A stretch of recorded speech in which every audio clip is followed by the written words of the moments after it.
Assalamualaikum warahmatullahi wabarakatuh. Jumpa kembali dengan edukasi. Kali ini edukasi memberikan seputar P3K tahun 2021 yang akan kita bahas yaitu mengenai tentang bidang kompetensi manajerial. Bersumber dari Panitia Seleksi Nasional atau Badan Kepegawaian Negara. Bapak Ibu, yang perlu kita ketahui mengenai tentang seleksi P3K di tahun 2021 ini, ada 5 bidang yang wajib kita ikuti. Yang pertama yaitu teknis, yang kedua penalaran. Dua bidang ini wajib mencapai 60%, sedangkan bidang manajerial, sosial kultural, dan wawancara yaitu memiliki bobot 40%. Baik Bapak Ibu, mari kita bahas dan kita simak bersama-sama. Soal nomor 1, planning, organizing, motivating, controlling, evaluating merupakan fungsi manajemen menurut A. Sondang P. Siagian, B. Henry Fayol, C. M. Gulix, D. Harlow Korts, E. George R. Terry. Untuk pembahasan soal nomor 1 ini,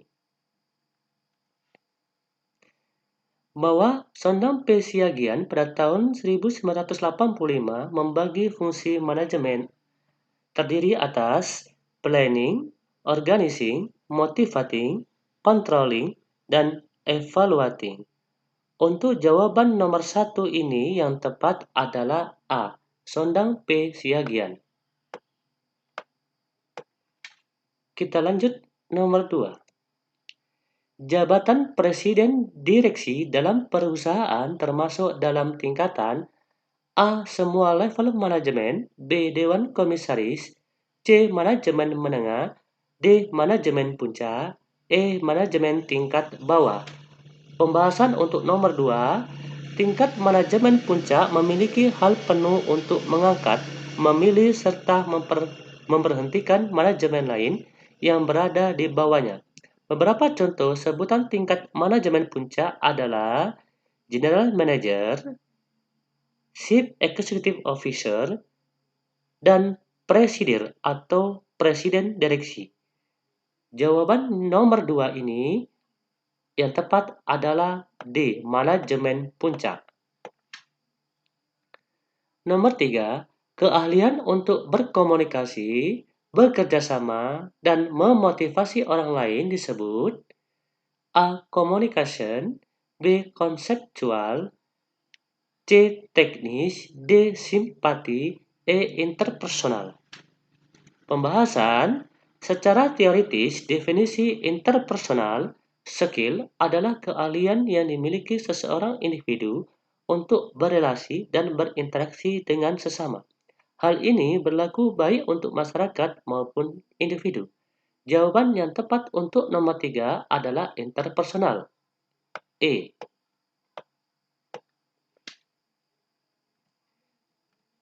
Nomor 4, menentukan sumber dana yang diperlukan, mengalokasikan sumber keuangan yang ada pada segala aktivitas perusahaan atau penyusunan anggaran pengeluaran, dan melakukan pengawasan terhadap penggunaan dan pemanfaatan keuangan merupakan langkah yang ditempuh oleh manajemen.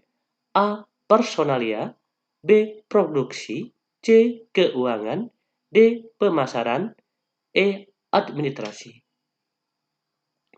Pembahasan nomor 4, bahwa fungsi utama dari seorang manajer keuangan yaitu merencanakan, mencari serta dapat memanfaatkan dana dengan berbagai cara dalam memaksimalkan daya guna dari operasi perusahaan. Tentunya, hal tersebut membutuhkan pengetahuan akan pasar uang serta dari mana modal akan diperoleh dan bagaimana keputusan yang tepat di bidang keuangan harus dibuat. Jawaban yang tepat untuk nomor 4 adalah keuangan.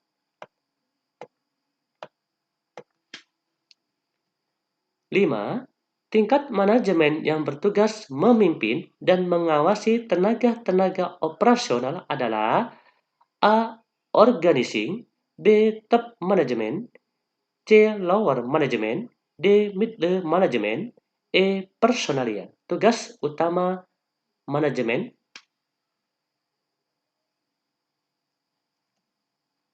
Manajemen dini pertama atau disebut dengan low level management adalah tingkatan manajemen yang paling rendah dalam sebuah perusahaan.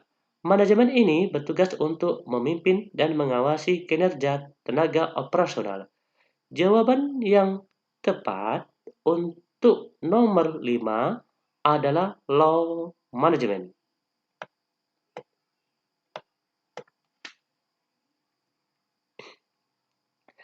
6. Salah satu tugas dari manajemen puncak adalah A. Bertanggung jawab pada lower manajemen, B. Menetapkan kebijakan operasional, C. Melakukan semua pekerjaan tingkat operasional, D. Mengawasi para pekerja, E. Bertanggung jawab pada middle manajemen. Pembahasan nomor 6. Tugas manajemen tingkat puncak adalah membuat rencana jangka panjang, menetapkan tujuan dan misi organisasi, serta strategi yang digunakan. Manajemen puncak juga harus dapat mengembangkan semua rencana yang telah dibuat dan mengadakan hubungan dengan baik atau pihak luar. Jawaban yang tepat untuk nomor 6 adalah B. Menetapkan kebijakan operasional.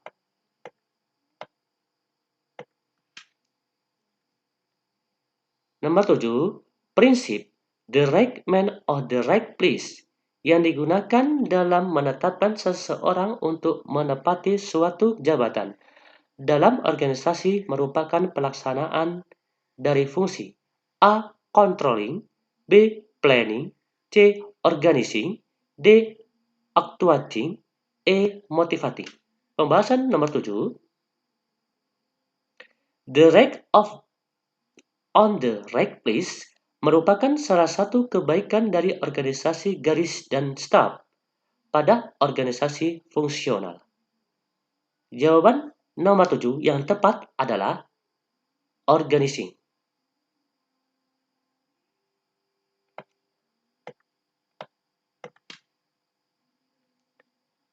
8.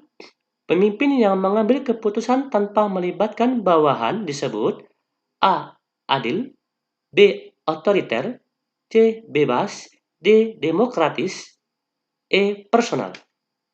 Pemimpin yang mengambil keputusan tanpa melibatkan bawahan. Bahwa tipe pemimpin otoriter umumnya terpusat pada bos yang menjadi pemegang kekuasaan tertinggi. Mulai dari peraturan, prosedur, maupun membuat keputusan akan didominasi oleh pihak tertentu, sehingga orang yang bekerja dalam naungannya harus mengikuti dan menjalankan perintah. Jawaban yang tepat untuk nomor 8 adalah otoriter.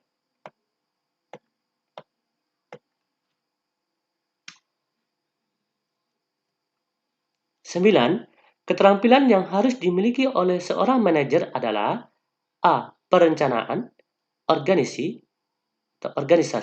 dan evaluasi. B. Formal, informal, dan teknis. C. Konseptual, formal, dan teknis. D. Formal, teknis, dan manajerial. E. Konseptual, kemanusiaan, dan teknis. Keterampilan yang harus dimiliki oleh seorang manajer adalah bahwa seorang manajer yang sukses wajib memiliki 3 keterampilan manajemen dasar, yaitu keterampilan konseptual, keterampilan berhubungan dengan orang lain atau kemanusiaan, dan keterampilan teknis. Jawaban yang tepat untuk nomor 9 adalah E. Konseptual, kemanusiaan, dan teknis. 10. Dapat menjalani hubungan baik antar anggota organisasi. Struktur anggota dapat mengetahui tugas, kewajiban, dan tanggung jawabnya. Spesialisasi dalam melakukan tugasnya merupakan manfaat A. Coordinating, B. Planning, C. Organizing, D. Actuating, E. Controlling.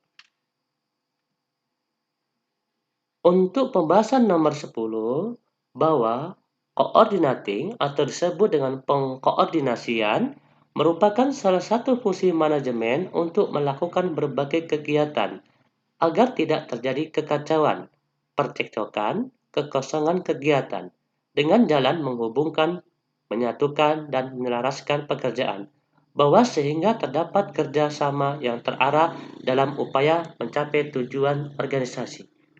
Jawaban yang tepat untuk nomor 10 udah jelas, yaitu coordinating. Jadi perlu koordinasi di dalam suatu organisasi. 11. Atasan Anda melakukan rekayasa laporan keuangan kantor, maka tindakan yang akan Anda lakukan: A. Dalam hati tidak menyetujui hal tersebut. B. Hal tersebut sering terjadi di kantor manapun. C. Mengingatkan dan melaporkan kepada yang berwenang. D. Tidak ingin terlibat dalam proses rekayasa tersebut. E. Hal semacam itu memang sudah terjadi, menjadi tradisi yang tidak baik di Indonesia.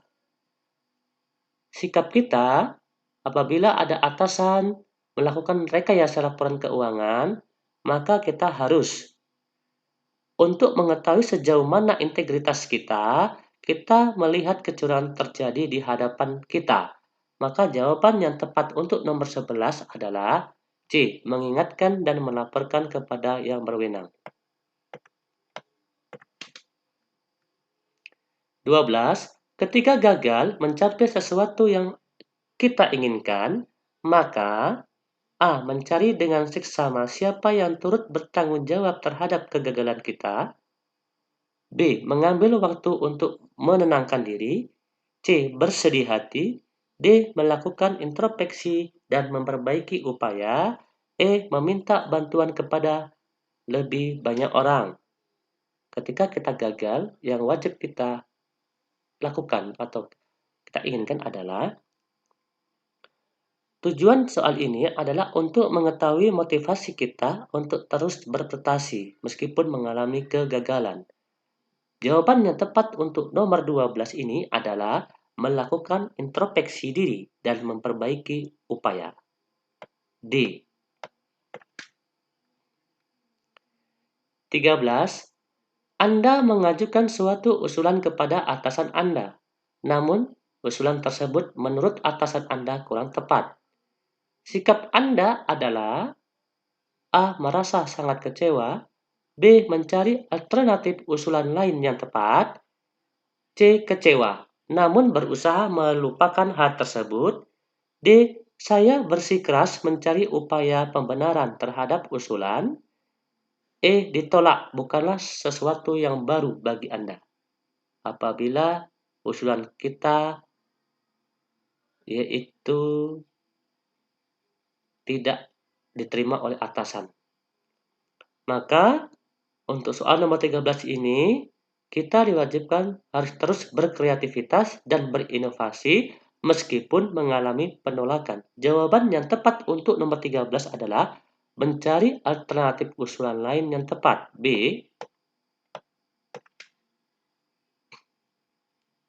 14. Saat jam istirahat ada seorang klien dari luar kota ingin menemui Anda. Klien tersebut terburu-buru karena harus segera menuju bandara untuk pulang ke daerahnya. Sikap Anda adalah A. Segera menemuinya dan menanyakan kepentingannya. B. Tidak mau menemuinya karena Anda sedang istirahat. C. Menyuruhnya untuk menunggu. D. Meminta teman Anda untuk menemuinya. E. Menyuruhnya untuk kembali lain kali saja. Sikap kita untuk mengetahui sejauh mana kepedulian Anda terhadap klien yang mengalami kesulitan, cobalah menempatkan diri Anda sebagai orang yang membutuhkan pelayanan. Dengan begitu, Anda akan memahami sikap seperti apa yang diinginkan oleh pelanggan. Jawaban yang tepat untuk nomor 14 adalah A. Segera menemuinya dan menanyakan kepentingan.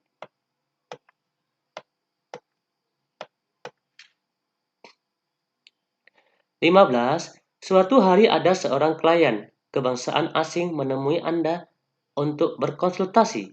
Anda tidak mengerti bahasa yang ia gunakan.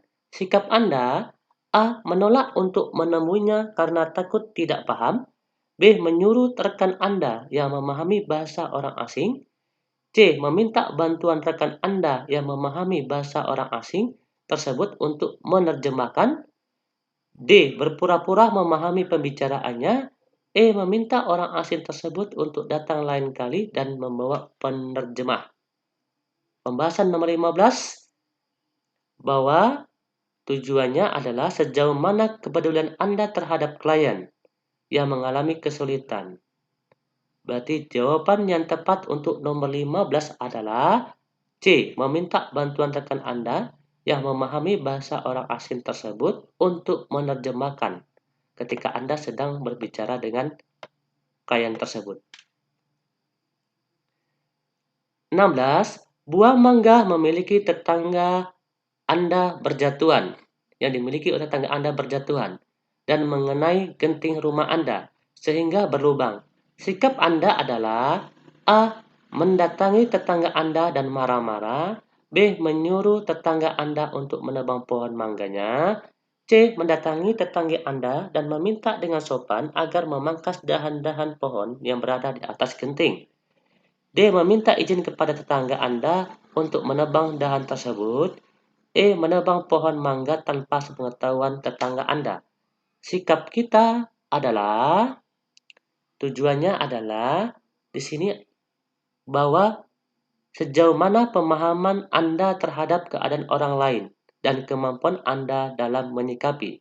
Jawaban yang tepat untuk nomor 16 ini adalah C. Mendatangi tetangga Anda dan meminta dengan sopan agar memangkas dahan pohon. 17. Rekan kerja Anda sedang cuti melahirkan, meminta Anda untuk membawakan barang-barangnya yang tertinggal di kantor. Sikap Anda: A. Segera mengantarkannya. B. Menggunakan jasa kurir untuk mengantar. C. Mengantarkannya sepulang kantor sekaligus menjenguk rekan Anda. D. Menolak karena pekerjaan Anda banyak. E. Menyuruh rekan Anda yang lain untuk mengantar. Sikap kita adalah bahwa kepedulian Anda terhadap orang lain yang mengalami kesulitan. Yang sikap kita yang harus kita lakukan adalah untuk nomor 17 ini jawaban yang tepat adalah mengantarkannya sepulang kantor sekaligus menjenguk rekan Anda. C. 18. Hampir semua pegawai di kantor instansi Anda meminta uang tanda terima kasih atas pengurusan surat izin tertentu. Namun, menurut peraturan kantor, hal itu tidaklah diperbolehkan. Maka Anda A. Ikut melakukannya karena bagaimanapun juga kawan-kawan kantor juga melakukannya. B. Melakukannya hanya jika terpaksa membutuhkan uang tambahan. C. Terkadang saja melakukan hal tersebut. D. Berusaha semampunya untuk tidak melakukannya. E. Tidak ingin melakukannya sama sekali. Pembahasan nomor 18 ini yaitu sejauh mana integritas Anda ketika melihat hal yang tidak sesuai aturan terjadi di sekitar Anda. Jawaban yang tepat untuk nomor 18 ini adalah E. Tidak ingin melakukannya sama sekali.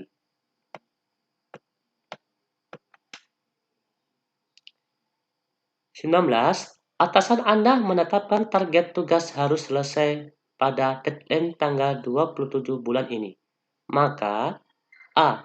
Anda akan selesaikan tepat pada tanggal 27.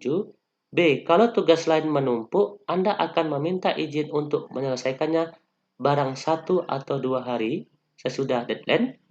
C. Anda mencoba menyelesaikannya tanggal 26. D. Anda meminta tolong rekan lain agar tidak terlambat deadline. E. Anda menegosiasikan deadline yang ditetapkan atasan. Pembahasan untuk nomor 19 bahwa tujuannya untuk mengetahui sejauh mana semangat Anda untuk menyelesaikan pekerjaan dengan baik dan sesuai jadwal. Maka langkah yang kita lakukan adalah jawaban yang tepat untuk nomor 19.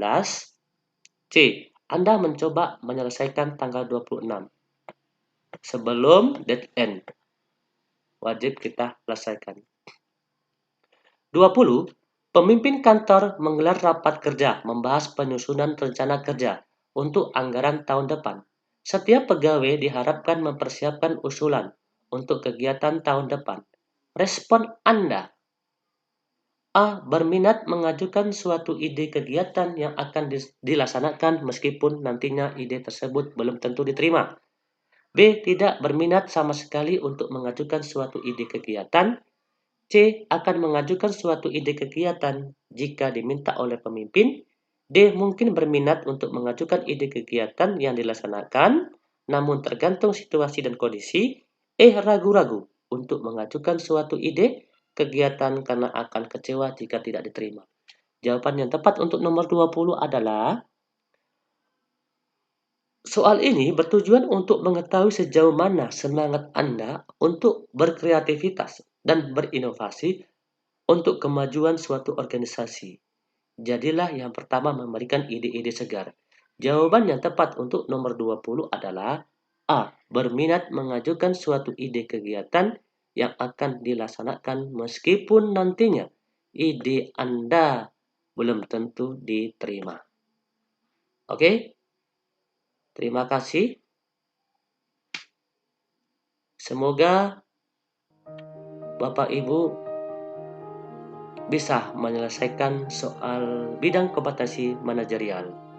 Kita lanjutkan pada berikutnya, yaitu kompetensi manajerial part ketiga, bagian ketiga. Bahwa kunci untuk menyelesaikan kompetensi manajerial ini itu adalah sikap kita, ya, yang terpuji atau yang baik untuk kemajuan suatu organisasi. Oke, cukup sekian. Wassalamualaikum warahmatullahi wabarakatuh.